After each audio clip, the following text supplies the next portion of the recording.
The room was alive with restless energy, a crowded hall where cameras whirred and whispers filled the air. Every seat was taken, every eye fixed on the stage where JD Vance stood motionless, his hands folded loosely before him. He did not speak right away. Instead, he let the silence stretch long enough for the audience to shift in their chairs, long enough for even his opponents to wonder what he was thinking. The atmosphere thickened as if the entire hall was holding its breath. Then the headline moment was born. Without warning, the stillness broke with a line that would later flash across news feeds and dominate the night's commentary, the prayer that silenced an entire crowd and left even his critics stunned. It was not shouted. It was not performed. It was spoken with a weight that seemed to settle on the shoulders of everyone present, a kind of gravity that cut through the noise of politics and spectacle. Some looked uneasy, others leaned in as though they had just realized something extraordinary was about to unfold. Even Charlie Kirk, whose reputation thrived on loud certainty, shifted in his chair with a faint smirk, as if dismissing what he thought would be another predictable moment. Yet there was a tremor in the room, a sense that this was different. This was not rhetoric. This was not theater. It was something deeper. Every word JD Vance spoke carried the rhythm of lived struggle and the echo of faith that refuses to be broken. And as the first murmur of his prayer slipped into the heavy air, the chatter died completely. The crowd froze, suspended between disbelief and awe. But nobody in the room expected the words that followed, words that would echo across America. The silence of that opening moment was powerful, but to understand its true weight, one must see the storm swirling around it. America was standing at a crossroads where free speech, faith, and identity clashed daily in front of cameras, in courtrooms, and across social media feeds. For millions, prayer was not a private act anymore. It had become a symbol of defiance, mocked by some as superstition, celebrated by others as resilience. In this hall, that struggle was condensed into a single stage, with the lines of hero and villain already drawn. Charlie Kirk and his allies thrived in that climate. They treated faith as a weapon to score points or dismissed it as a relic when it did not serve their agenda. To them, prayer was theater, a performance to manipulate the weak-hearted. They laughed at those who believed it could still hold meaning in a world consumed by power plays and cynicism. Their arrogance shaped the atmosphere long before JD Vance had stepped to the microphone, convincing many that dignity had no place in politics anymore. And yet, that was exactly why this moment mattered. Vance's presence was not only about religion, it was about culture, about identity, about the generational hunger to reclaim something authentic in a society drowning in hollow noise. The immigrant's child who bows his head in reverence, the working mother whispering strength before her shift, the soldier carrying a pocket Bible into unknown lands. For them, this moment was sacred. It was proof that prayer was not dead, that it could still silence arrogance and demand respect. As the tension rose, cameras panned across the faces in the crowd. Some smirked, expecting another forgettable speech. Others leaned forward, sensing a confrontation of values that reached far beyond politics. Vance was not just speaking.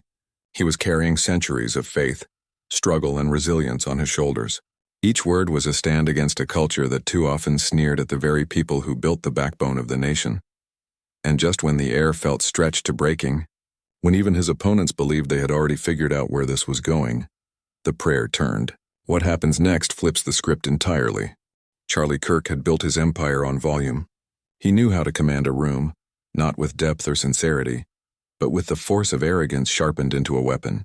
His popularity was undeniable, his following vast and loyal, fueled by a constant stream of outrage and sound bites designed to go viral. To his admirers, he was bold, unapologetic, unafraid to say what others would not. But to those who looked closer, his influence was a double-edged sword, polished on the surface yet hollow at its core, built on dismissing the sincerity of anyone who dared stand against him. He thrived on provocation. If a student raised a heartfelt question, he turned it into a punchline. If an opponent offered a thoughtful critique, he reduced it to ridicule, cutting them down not with facts but with mockery. His stage presence was less about dialogue and more about dominance, about reminding the audience who held the microphone and who held the power. This was his formula, and for years it worked. Clips of him dismantling nervous challengers traveled across social media like wildfire, reinforcing his image as untouchable. Yet behind that polished bravado lay a pattern that could not be ignored. His controversies piled up, words twisted into cruelty, dismissals of empathy as weakness, attacks on those who carried stories of pain and resilience. He framed compassion as manipulation, humility as weakness, and prayer as nothing more than a tool for political theater. In a world already skeptical of sincerity, he had perfected the art of sneering at it, and because of that, many expected the same script to play out again. The crowd anticipated that Kirk would dominate this moment the way he always did. They expected smirks, interruptions, and sound bites that would later be clipped for headlines. They expected Vance to shrink under the weight of practiced arrogance, to become yet another name lost in Kirk's highlight reel of so-called victories. For Kirk, this was not about faith or dignity. It was about performance, about reminding his followers that sincerity was for the naive, and arrogance was strength. The contrast could not have been sharper. On one side stood the cynicism of a man who had turned provocation into profit, who built a career on dismissing the quiet truths that gave meaning to people's lives. On the other stood the humility of a man whose words carried the scars of real struggle, whose silence spoke louder than 1,000 sound bites. One side thrived on spectacle, the other embodied a faith that had carried generations through storms. The tension tightened like a rope pulled taut. Those who admired Kirk waited eagerly for him to strike, certain he would once again walk away with the last word. But those who had grown weary of arrogance, those who longed for sincerity, leaned forward, sensing that perhaps this time, the script would not go as planned. And they were right. Because this time, Kirk would not get the last word. JD Vance did not walk into that hall carrying the smooth polish of a career politician. He carried something else entirely, the weight of a life marked by hardship, struggle, and the stubborn resolve to endure. Born into a family where stability was a rare luxury, he grew up in the shadow of poverty and fractured homes, where chaos was a constant companion. Many who knew that kind of upbringing learned early to hide their pain, to bury their faith under layers of cynicism. But Vance chose another path. Instead of surrendering to despair, he carried those scars as reminders of where he came from and who he stood for.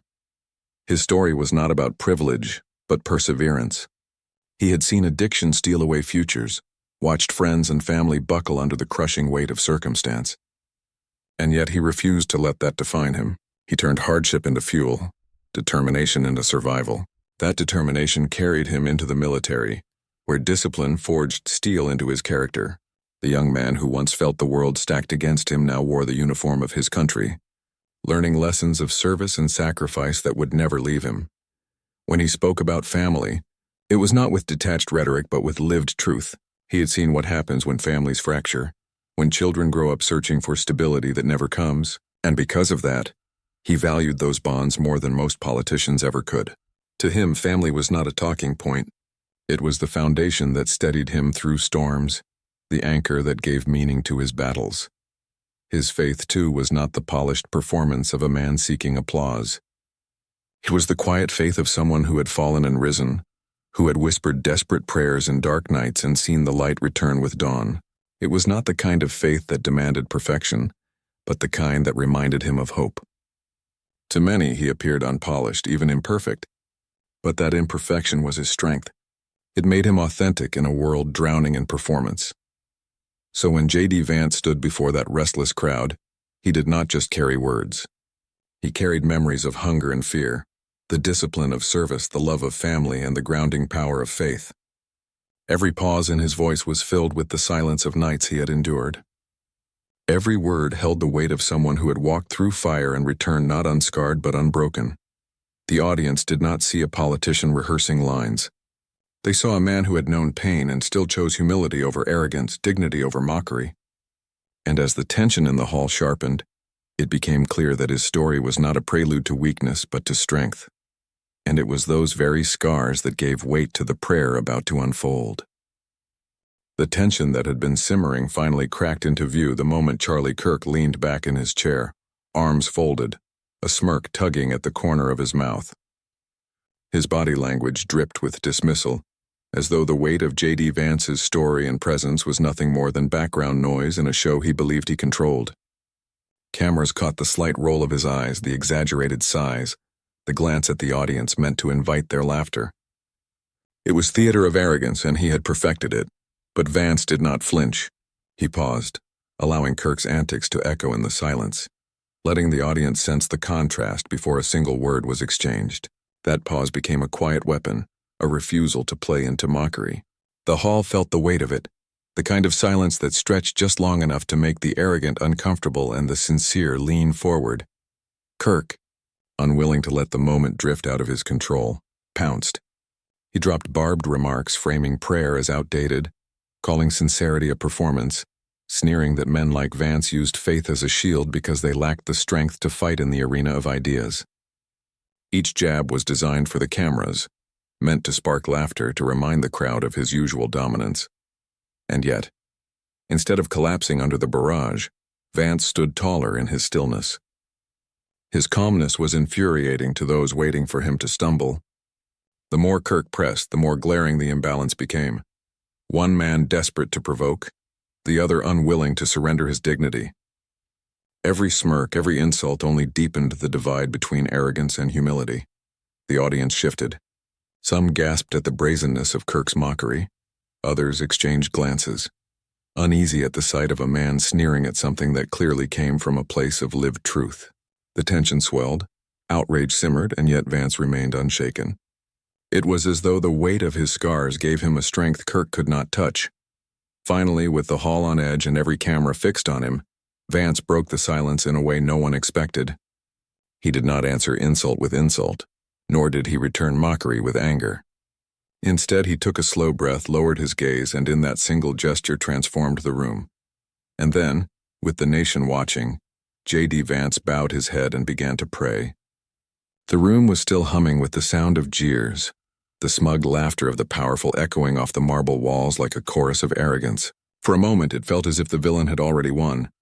His sneer carved across his face, his grip on authority unshakable. But then from the center of that storm a single voice rose, not rushed, not shouted, but steady, deliberate, and unyielding. It began like a whisper of faith carried on the wind, a voice that did not demand attention but commanded it. Each word landed with weight, carved with conviction, as if it was less a statement and more a prayer delivered on behalf of the forgotten. There were pauses, not empty spaces but living silences that stretched long enough for the crowd to breathe in the gravity of what was being said. A refrain repeated, slow and measured, like the rhythm of a heartbeat reminding the room of its shared humanity. At first, the villain laughed again, trying to shrug it off with that same practiced smirk. His allies leaned back, nudging each other, whispering that this was desperation. But then the repetition built. Every pause was longer. Every word dug deeper. The laughter faltered. The whispers grew softer. It was as if the air itself was shifting, the mockery collapsing under the weight of something larger, something holy. Faces in the crowd began to change. The first tear slipped quietly down the cheek of a young woman in the back row. Her hand pressed over her heart as if she could not contain the tremor running through her chest. Another followed. An older man who had entered this chamber bitter and skeptical, now bowing his head, eyes closed, as though he had been waiting his whole life to hear someone speak his truth aloud. The villain's grin tightened, his confidence slipping like sand through his fingers. He shifted in his seat, eyes darting, as though searching for someone to roll their eyes, someone to break the spell with another joke. But no one laughed anymore. The silence that followed each line was no longer the silence of mockery. It was the silence of reverence. The silence of thousands of unspoken prayers finally being given a voice.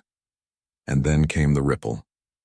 You could almost feel it passing from one heart to another, a wave of something larger than politics, larger than power. It was catharsis. It was centuries of struggle condensed into syllables. Goosebumps prickled across arms. Hands clutched each other tightly.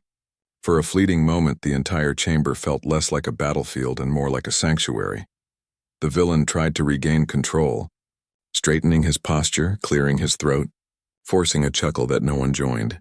His mask was cracking. His authority, once a fortress, now looked fragile. A castle built of paper walls trembling in the wind of one undeniable truth. And still, the voice went on. Not louder, not faster, but deeper. Each word carried the weight of memory, the burden of injustice, and the promise of something better.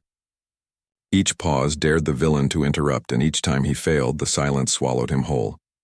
By the end, there was no sound in the room except for the prayer itself.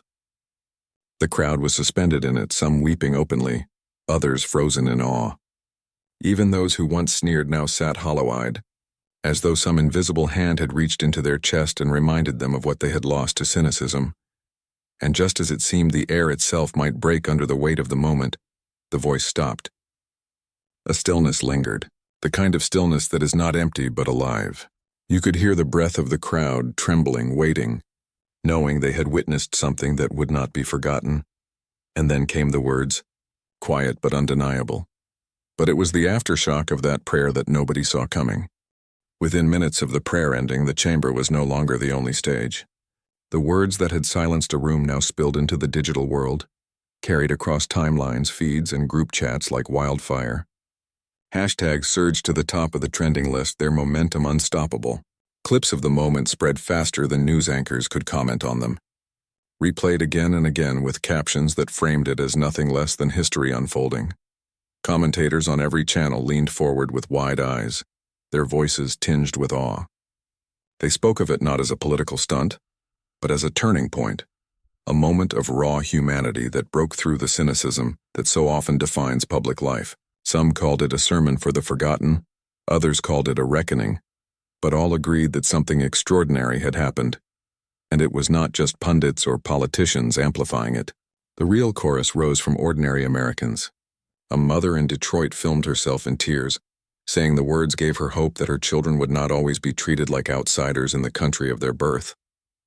A veteran in Texas posted that for the first time in years he felt proud again, like his sacrifice had not been in vain. College students in crowded dorms streamed the clip, shouting in unison as if they were witnessing their generation's anthem. Each story stitched into the growing fabric of a collective awakening. Meanwhile, the villains who once smirked in that chamber found themselves transformed into caricatures online. Memes multiplied, looping their awkward expressions, their forced chuckles, their crumbling confidence.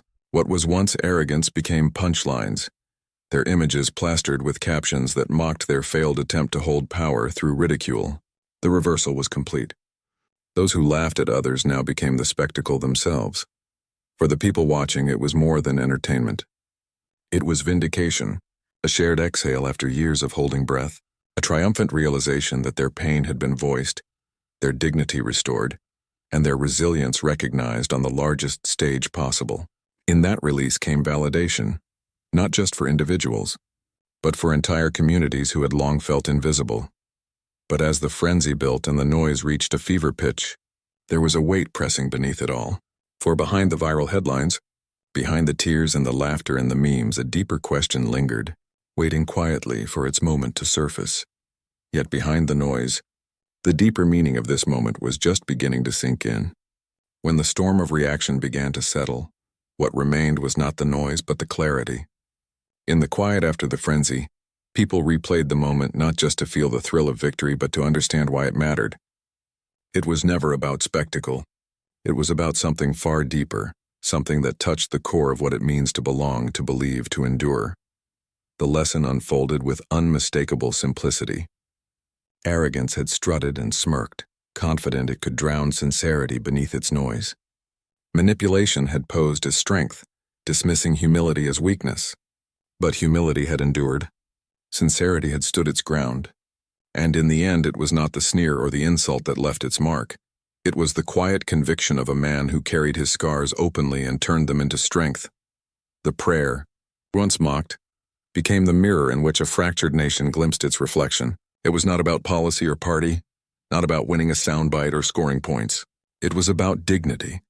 Dignity for the immigrant mother, for the forgotten worker, for the young student carrying doubt, for the veteran still wrestling with ghosts. In that moment, all of them saw themselves not as pawns in someone else's game, but as part of a story too vast to be silenced.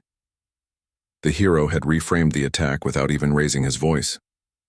What had been intended as a mockery became a lesson, a universal reminder that faith is not weakness, that hope is not naive, that Americanness is not about exclusion, but about the audacity of belonging. It was not a victory measured in applause or trending tags. It was a victory measured in hearts stirred awake, and as the echoes faded, the meaning crystallized. It was more than a prayer. It was a reminder of who we are when we choose hope over hate. JD Vance's prayer did more than silence a room. It shook a nation. In that fragile, unguarded moment, America saw itself, not divided by party lines or crushed by cynicism, but united by something greater. The prayer left America in tears, not of weakness, but of recognition. Recognition that dignity, when spoken with sincerity, can still cut through the noise. Recognition that unity, when chosen deliberately, is stronger than the arrogance of division. This was not simply a headline. It was not just another political clash. It was a reminder of what we long for, moments that lift us above the bitterness and remind us that we are more when we come together than when we tear each other apart. If this moment moved you, do not let it end here. Do not just watch, be part of it. Share it with someone who needs hope. Subscribe to stay connected with a community that believes humility will always outshine arrogance, that sincerity will always overcome manipulation, that dignity will always triumph, because in the end it was more than a prayer. It was a glimpse of the America we still believe in,